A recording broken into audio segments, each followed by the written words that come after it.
Good morning, ninth class students. Previously, we discussed about types of mixtures in which we have studied about homogeneous mixture and heterogeneous mixture. Okay. So now, students, we are going to discuss about a mixture that is solution. Okay. तो आज हम पढ़ेंगे कि आपका solution जो है वो क्या होता है और ये कैसे टाइप का मिक्सचर है. ओके. देखिए स्टूडेंट्स, अगर बात करें सॉल्यूशन की तो सॉल्यूशन को हम ट्रू सॉल्यूशन भी कहते हैं. ओके. देखिए सॉल्यूशन जो है वो एक होमोजीनियस मिक्सचर है ऑफ टू और मोर सब्सटेंसेस. दो या दो से ज़्यादा सब्सटेंस से मिलके हमारा होमोजीनियस मिक्सचर यहाँ पे बन रहा है, जिसे हम क्या कहते हैं, सॉल्यूशन कहते हैं. या फिर आप बोलेंगे सॉल्यूशन एक टाइप से होमोजीनियस मिक्सचर होता है. ओके. एग्जाम्पल देखिए, अगर होमोजीनियस मिक्सचर है sugar solution, salt solution. Okay. जो कि हमने होमोजीनियस मिक्सचर में भी डिस्कस करे थे. अगर हम शुगर सॉल्यूशन बनाते हैं, वाटर में शुगर ऐड करते हैं, वो डिज़ोल्व हो जाती है, तो वो क्या कहलाएगा, सॉल्यूशन कहलाएगा. और सॉल्ट भी क्या है, वाटर में जैसे सॉल्ट आपने डिज़ोल्व किया तो वो एक सॉल्यूशन फॉर्म होगा. बच्चों जो सॉल्यूशन है, सॉल्यूशन के दो कंपोनेंट्स होते हैं. ओके. आपका सॉल्यूशन दो कंपोनेंट से मिलके बना होता है. एक होता है सॉल्यूट, दूसरा होता है सॉल्वेंट. ओके. जान लेते हैं सॉल्यूट क्या होता है और सॉल्वेंट क्या होता है. देखिए स्टूडेंट्स, फॉर एग्जांपल यहाँ पे हमने एक ग्लास में वाटर लिया है और उस वाटर में हमने शुगर को डिज़ोल्व कर दिया है. वाटर में डिज़ोल्व कौन होगा, शुगर. ओके. डिज़ोल्व कौन सा सब्सटेंस हो रहा है, आपका शुगर यहाँ पे डिज़ोल्व हो रहा है. तो आप बोलेंगे जो सब्सटेंस सॉल्यूशन में डिज़ोल्व होता है उसे क्या कहते हैं, सॉल्यूट कहते हैं. Okay. So solute is a substance that is dissolved. Okay. तो यहाँ पर आप शुगर भी लिख सकते हैं कि शुगर यहाँ पर क्या है, एग्जाम्पल के लिए आपका सॉल्यूट है. अगर बात करें सॉल्वेंट की, तो सॉल्वेंट क्या होता है बच्चों, सब्सटेंस इन विच डिज़ोल्व, वो सब्सटेंस जिनमें क्या हो रहा है, सॉल्यूट डिज़ोल्व हो रहा है. तो क्या है यहाँ पे सॉल्वेंट, यस यहाँ पे सॉल्वेंट वाटर है, क्योंकि वाटर में ही शुगर डिज़ोल्व हुई है. Okay. So students, one more thing, आपका जो सॉल्यूट होता है उसकी अमाउंट क्या होती है सॉल्यूशन में, कम होती है, जबकि सॉल्वेंट की अमाउंट सॉल्यूशन में ज़्यादा होती है. Okay. Is it clear. So you will have to write down about solution. कुछ एग्जाम्पल और एग्जाम्पल की बात कर लेते हैं कि सबसे पहले जो मैंने आपको बता दिया, solution of sugar in water. Okay.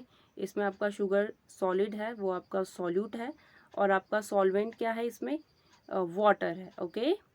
Now next है आपका solution of iodine in alcohol. अगर हम एल्कोहल में आयोडीन को ऐड करते हैं, ओके, तो ये आपका एक सॉल्यूशन बनेगा जिसे स्टूडेंट टिंचर ऑफ आयोडीन भी कहते हैं. ओके. सो इसमें सॉल्यूट क्या होगा, सॉल्यूट आपका आयोडीन है. ओके. और सॉल्वेंट क्या है आपका, एल्कोहल है. ओके. इस तरीके से आपको सॉल्यूट और सॉल्वेंट में जो डिफरेंस है वो पता चला. तीसरा है आपका एरेटेड ड्रिंक्स. एरेटेड ड्रिंक्स क्या होती है, जो भी आप कोल्ड ड्रिंक्स वगैरह लेते हैं, Mountain Dew, Thums Up, Pepsi. Okay. सो ये क्या है, आपके एरेटेड ड्रिंक्स है. यहाँ पे एग्जांपल के लिए हमने सोडा वाटर लिया है बच्चों. तो सोडा वाटर में आपका जो कैसे बनता है सोडा वाटर, आपका कार्बन डाइऑक्साइड गैस होती है उसमें. ओके. तो जब आप बॉटल्स को ओपन करते हैं तो आपको कुछ सुनाई देता है, राइट. तो वो किसकी वजह से है, कार्बन डाइऑक्साइड की वजह से. ओके. उसके बाद इसमें क्या है, आपका सॉल्यूट तो कार्बन डाइऑक्साइड है, सॉल्वेंट क्या है, वाटर. साथ ही अगर एयर की बात करें तो एयर क्या है, एयर में आपके यहाँ पे हमने दिखाया नाइट्रोजन और ऑक्सीजन. आप बोलेंगे एयर में इनके अलावा CO2 भी होता है, राइट, और भी गैसेस होती है. तो हमने यहाँ पे नाइट्रोजन और ऑक्सीजन क्यों लिया है, क्योंकि एयर में इनका परसेंटेज सबसे ज़्यादा है. ओके. तो यहाँ पर हम देखेंगे, यहाँ पर सॉल्यूट के लिए हम लेते हैं ऑक्सीजन को. ऑक्सीजन की अमाउंट कितनी है, 21% है, कम है. और नाइट्रोजन की कितनी है, 78. ओके. तो यहाँ पर आप क्या बोलेंगे कि हमारा जो सॉल्यूट है वो ऑक्सीजन गैस है और सॉल्वेंट जो है वो नाइट्रोजन गैस है. आई बात समझ में. So these are some examples of solutions. Now discuss the properties. Properties को भी डिस्कस कर लेते हैं. देखिए बच्चों, प्रॉपर्टीज़ क्या कहती है, properties of solution. True solution की क्या प्रॉपर्टीज़ होती है, एक तो साइज ऑफ सॉल्यूट जो होता है, पार्टिकल्स आर स्मॉलर. बहुत स्मॉलर पार्टिकल साइज होता है आपके सॉल्यूट के पार्टिकल्स का। ओके, दूसरा पॉइंट है solute particles can not seen bye naked eyes. Okay, इतने छोटे होते हैं कि हम नेकेड आइज से नहीं देख सकते।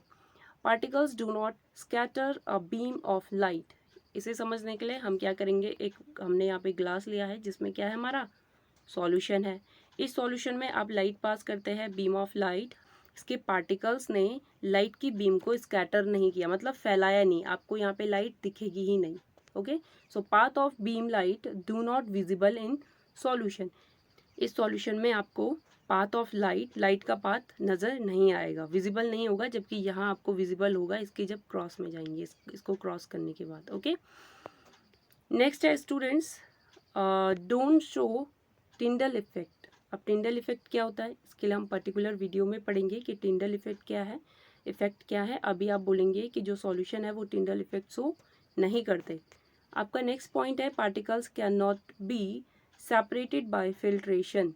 ओके, अगर आप फिल्ट्रेशन करते हैं, फिल्ट्रेशन कैसा प्रोसेस है, फिल्ट्रेशन में आपको एक फिल्टर पेपर चाहिए होता है। ओके, और उसे हम फनल में रखते हैं, नीचे कंटेनर रखते हैं और अपना सॉल्यूशन उसे पास कराते हैं।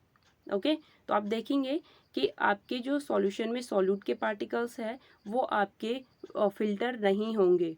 शुगर सॉल्यूशन जो है आपका बनाया हुआ, उसको आप फिल्टर पेपर से पास करेंगे तो आपके वहाँ पे आपका जो पूरा सॉल्यूशन है वो फिल्टर हो जाएगा वहाँ पे, क्योंकि पार्टिकल्स का साइज़ क्या है, छोटा है, बहुत ज़्यादा स्मॉल है। ओके, लास्ट है आपका स्टेबल सॉल्यूशन। ये एक स्टेबल सॉल्यूशन है। कैसे स्टेबल सॉल्यूशन, हमने यहाँ पे सॉल्ट या शुगर सॉल्यूशन बना रखा है, ऐसा तो नहीं है अभी आपने ही बनाया, आप बाद में देखेंगे तो शुगर जो है वो यहाँ पे सेटल होना स्टार्ट हो जाएगी, ऐसा नहीं है। ये एक स्टेबल सॉल्यूशन है। अगर इस यहाँ पे सेटल होना स्टार्ट होते तो हम बोलते हैं ये आपका अनस्टेबल सॉल्यूशन है। तो सॉल्यूशन कैसा है, स्टेबल है। Okay, so this is all for now students. Right down about firstly write down about true solution, okay, and then about examples of solution, must write it, and then at the last properties of a solution.